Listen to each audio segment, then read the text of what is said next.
I don't know who told me. Who that little boy that just ran over there?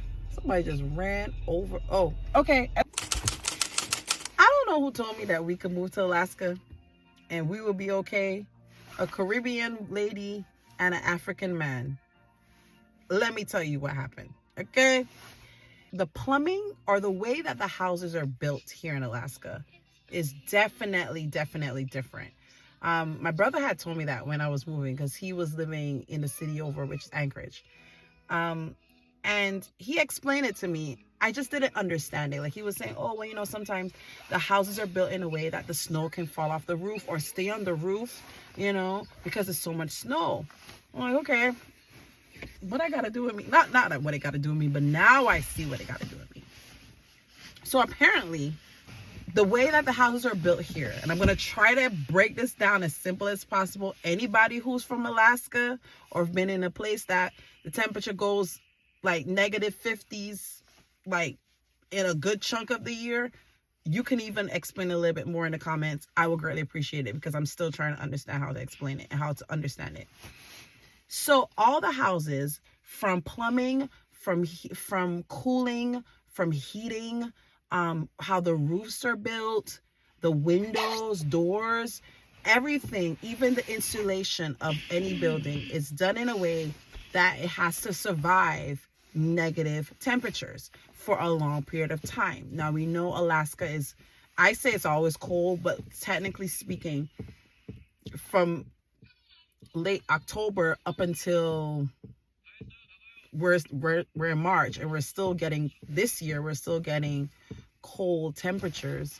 So the houses and the buildings have to survive these long winters. Like when you build a house, it has to be properly insulated, right? And we ain't just talking like the walls and the heating.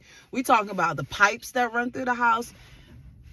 Excuse me, sorry. The pipes that run through the house, the vents, the ceiling of the doors and windows. So I'm saying all this to get down to the experiences that we've been having this year. When we go below numbers, like on a consistent level, for some reason, all the toilets in the bathroom, it's like the water doesn't flow. Like when you flush it, it doesn't flow like normal. You flush it and it spins and spins and spins and goes down. Boom. This time it flushes and it just goes big, and then it just takes like a trickle to go down. And sometimes while it's going down, like, and we talking about like 10 to 15 minutes it takes to go back down, goes down. It depends. You could trick the system. As I say, trick the system. You could hold it down and it will flush one big flush. But the catching of the water and doing that all over again, it takes a while. Okay. And the reason why this is happening is that apparently there's a vent in the roof, and there's also a vent like on the side of the house that allows the air and the excess moisture to be like coming out. So it causes that whole suction of the flush to go down, right? Guys, I know this sounds gross, but stick with me. There's a reason. So we have like 3 toilets in our house. Every toilet right now, because we're like in negative whatever, 20s, 30s, whatever, it's not filling to the capacity that it is in the actual toilet bowl to have the water. And then when you flush it, it just goes big, and then it takes a while to go down if you don't manipulate it, if you don't know how to, you know, because it's your stuff, you know how to kind of shortcut, you know. Anyway, and what was concerning for me was, okay, we know it's gonna take longer to drain, all that stuff, but it's like hours later you hear this big gloop, and then everything just and the water just comes down, like almost it's like playing catch up, like, oh, okay, now go, and it goes down. So weird. We had like our guy that comes out and, you know, checks on stuff, our handy guy. He's like, it's the vents. It's just something that happens up here. What does that mean? I don't understand the science behind it. Okay, and I may never understand it because that's just not my expertise. Okay, but I understood it today, and thanks to the plumber. I have to get his name. Hopefully by the time I post this video, I'll have his name. This guy broke it down to me, like the science It's crazy. So much so that I don't even know how to explain it, but I think he'll be better at good. And shout out to you, Mr. Plumber from Prospective Plumber. You did a fantastic job. But yeah, literally all he did was went to the side of the house. There's a vent that's on the side of the house. He uncovered that. Like he said, it was full of ice because it was covered with snow. Then it's full of ice. And the snow, you think all this snow that we got piled up everywhere doesn't do anything but just be piled up? No, it actually insulates like the ground. Because imagine if the ground where all your piping and stuff is constantly exposed to negative numbers of like temperature. It's gonna instantaneously crack or damage anything that's like not covered by snow.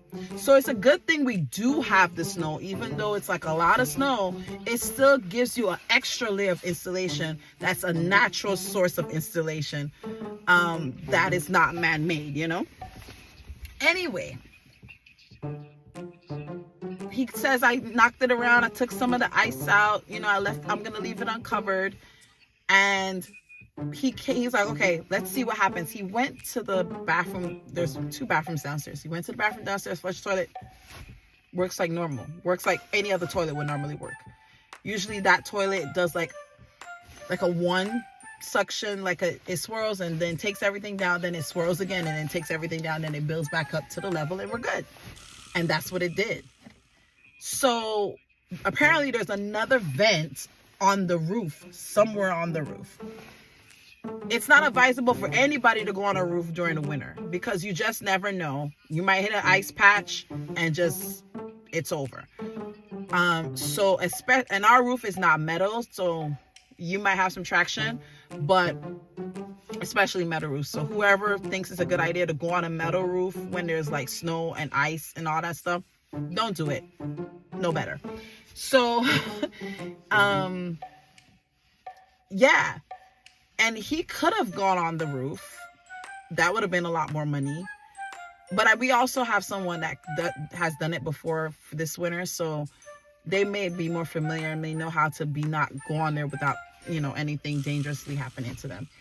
But I'm glad that the house is designed with 2 vents for whatever this issue is with when the pipes get too frozen and the toilet bowl don't flush the way it's supposed to flush, and we don't hear like this whole literally it's like like what? It's like a guzzle, like somebody, I don't even know how to explain it, like something is guzzling the water in the toilet bowl down the toilet bowl.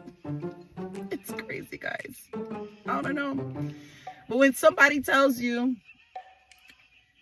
like what you don't like about living in Alaska, I'm gonna be really honest. This is another thing I have to add to the list. I think I had 4 reasons, but this is like things do not work the same in negative temperatures. They just don't. So if you ever, like I said at the beginning of this video, if you know somebody who lives in one of these areas that we like, Alaska or any other country that like seriously gets negative numbers in temperature, like for majority of the year, like you gotta give them a round of applause, man. And you gotta like really support them, because it's just things that you would never think of. Like I would never think of that. Like, what? Just because your body gets cold. You could warm your body, you could warm your house. But like pipes and toilet bowls and things get frozen. And you're like, and then if it wasn't for the snow on the ground, it probably would have already been destroyed. And you're just like, yeah. I chose to move here. Yes, the opportunity was given. That's great. But I chose to take that opportunity and move up here. I'm in awe. And like, honestly, I'm even more in awe that because technology has allowed living conditions to be as comfortable as what they consider the lower 48, just as much as it is up here, but it's something that it wasn't like given to them. It's something like trial and error. Like, oh, this didn't work, this works. Oh, this don't work, this works. He was telling me about like the regular PVC piping, which I didn't even pay attention to, but he's right. You can't really find a lot of PVC piping because what happens is it's plastic. You know, if plastic gets too hot, it melts. If it gets too cold, it cracks and breaks. So you always have to consider it. And you know, I don't know why I'm making it such a big deal, because I didn't even think about it. Like even when I buy Christmas decorations, I was buying Christmas decorations last year to put up.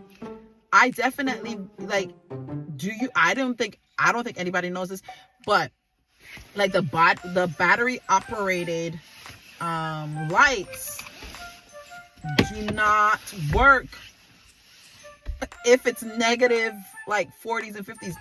They freeze. Everything is frozen, so it just, the connection doesn't connect and they don't turn on. So yeah, even that I have to consider, like, you know, like things like that, things that I'm gonna keep outside for like the coldest times of the year. Is it gonna work? It's not gonna work, guys. Alaska, this is for you.